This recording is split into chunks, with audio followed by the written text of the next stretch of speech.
Very good evening, friends, and welcome to Defense Joes. Myself, Anand Singh, and I have faced interview for UPSC CAPF 2018 batch. And guys, today I am going to discuss some tricky GK with you guys, and some you can say general knowledge portion.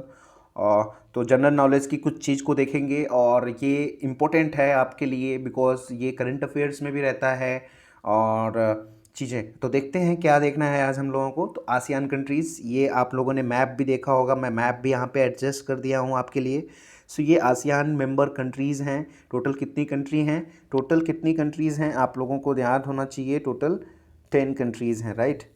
तो ये आप लोग ध्यान रखेंगे, total 10 countries. मैं pen ले लेता हूँ, फिर मैं आगे बढ़ते हैं।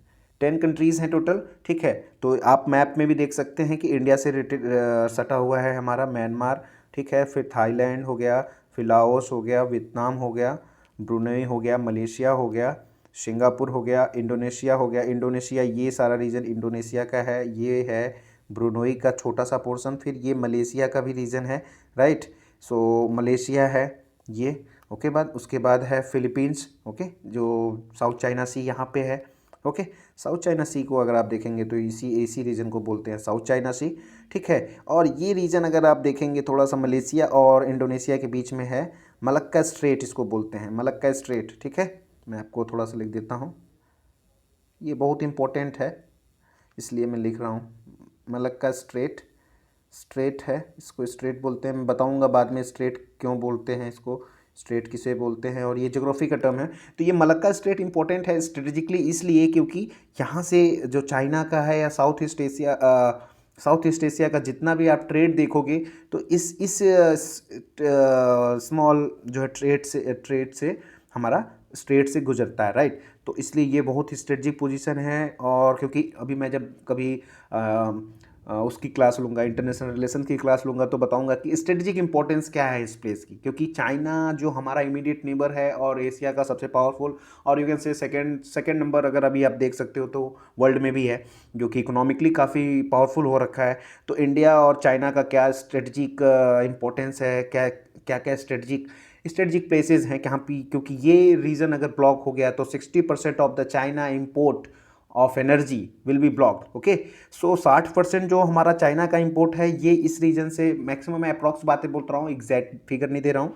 तो मैं आपको एक रफ आइडिया दे रहा हूँ कि 60% जो हमारा चाइना का एनर्जी डिपेंडेंसी है, एक्चुअली चाइना के पास एनर्जी के लिए जो है, जो इम्पोर्ट करता पड़ oil and all the these thing, वो जो इम्पोर्ट करना पड़ता है वो इस रूट के थ्रू ही इम्पोर्ट करना पड़ता है। इसकी वजह से क्या होता है कि आपने देखा होगा आजकल कि क्यों चाइना जो है अभी, चाइना क्यों इस आज के टाइम पे इन सब रीजन्स पे ज़्यादा फोकस कर रहा है, क्योंकि क्योंकि वो उनको क्या है कि उनका डिपेंडेंसी जो है, जो एनर्जी के लिए थोड़ा सा ऑयल के लिए और नेचुरल गैसेस और इन सब चीज़ों के लिए इस रूट के थ्रू है। अगर ये रूट ब्लॉक हो गया तो आपने देखा होगा चाबाहार पे डेवलप हो रहा है, ग्वादर एयरपोर्ट डेवलप कर रहा है चाइना, और म्यांमार के साथ हमारा उनका पैक्ट है, सी पैक बना है, बेल्ट एंड रोड इनिशिएटिव। ये सब चाइना क्यों कर रहा है, बिकॉज उसको ये पता है कि अगर ये एरिया रुक चौक हो गया तो पूरी तरीके से उसकी एनर्जी क्राइसिस हो जाएगी वहाँ पे। इसके लिए वो अपने बेसेस बना रहा है, मालदीव में ऐड कर रहा है। और इन सब चीज़ों को इंडिया को कवर करने के लिए स्ट्रिंग ऑफ पर्ल्स पॉलिसी के बारे में सुना होगा आपने।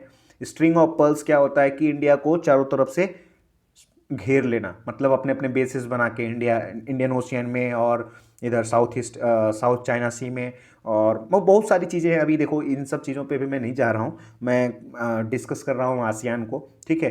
तो आसियान का फुल फॉर्म अगर आप देखेंगे तो association of south east Asian nation, right. South east ध्यान रखेंगे आप, साउथ ईस्ट। तो साउथ के रीजन कंट्रीज जो ईस्टर्न पार्ट में बिलोंग करते हैं, south east Asian nation, right. Headquarter कहाँ पे है, जाकार्ता, इंडोनेशिया। मैं दिखा देता हूँ आपको मैप में। तो ये जाकार्ता यहाँ पे है, इंडोनेशिया ये है हमारा। तो इंडोनेशिया में ये हमारा जाकार्ता है, यहीं पे, वहाँ पे इसका हेडक्वार्टर है, राइट। तो जाकार्ता इंडोनेशिया में इसका हेडक्वार्टर है। कब फाउंड किया गया, 8 अगस्त 1967 को फाउंड किया गया, राइट। हेड कौन है इसके इस समय, लिम जॉक होए, ये इसके हेड हैं हमारे, ठीक है, आसियान के। और मेंबर्स कंट्रीज़ कौन कौन सी हैं, 10 कंट्रीज़। अब ये 10 कंट्रीज़ के नेम आपको याद करना बड़ा टफ होता है। इसके लिए मैं ट्रिक लेके आया हूँ आपको। अभी नेक्स्ट स्लाइड में आपको ट्रिक दिखाता हूँ, जैसे कि आप देखेंगे ब्रुनेई, कंबोडिया।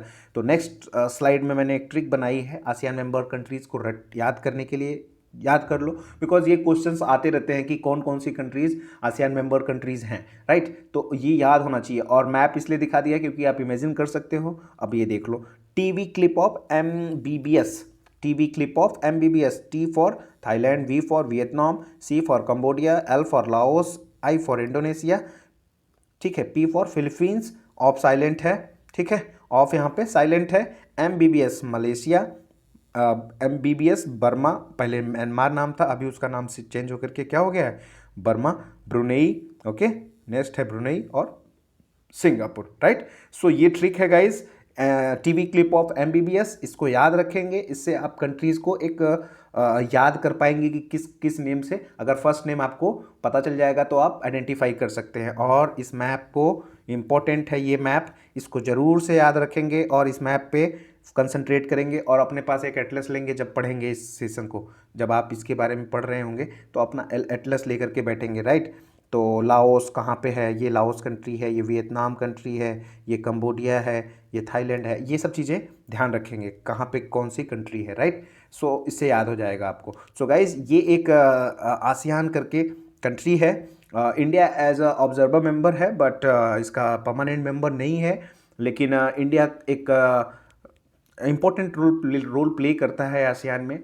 और इंडिया को इन एक अच्छा प्लेटफॉर्म है। इससे इसके थ्रू जो है हम जो है चाइना को काउंटर करने के लिए बड़ा इम्पोर्टेंट प्लेटफॉर्म है ये। क्योंकि ये कंट्रीज़ जो है चाइना का अगर आप देखेंगे तो चाइना का सभी इन जितने भी कंट्रीज़ हैं उनके साथ जो है उनका बॉर्डर डिस्प्यूट है। वियतनाम के साथ देखेंगे तो उनके साथ भी है, फिलीपींस के साथ है, क्योंकि 9 डॉट लाइन्स बना के चाइना ने सी में, साउथ चाइना सी में 9 डॉट लाइन बना करके उसको अपना टेरिटरी घोषित किया। क्योंकि आप लोगों को पता होगा कि जो डॉट लाइन मतलब अगर आइलैंड है आपका तो उससे 12 नॉटिकल माइल तक जो है आपका टेरिटोरियल वाटर होता है। अब ये सब चीज़ें मैं बाद में बताऊंगा कभी ज्योग्राफी की क्लास होगी तो, ठीक है। तो 12 माइल तक जो है हमारा टेरिटोरियल कंट्री होती है। तो चाइना ने आर्टिफिशियल आइलैंड डेवलप करके यहाँ तक डेवलप करके 12 नॉटिकल माइल तक के ले लिया। लेकिन जो कि फिलीपींस से इसका डिस्प्यूट है। फिर साउथ चाइना सी में सभी कंट्रीज़ के साथ अगर आप देखेंगे तो अभी तो तजाकिस्तान के ऊपर उन्होंने क्लेम कर दिया कि 50% ऑफ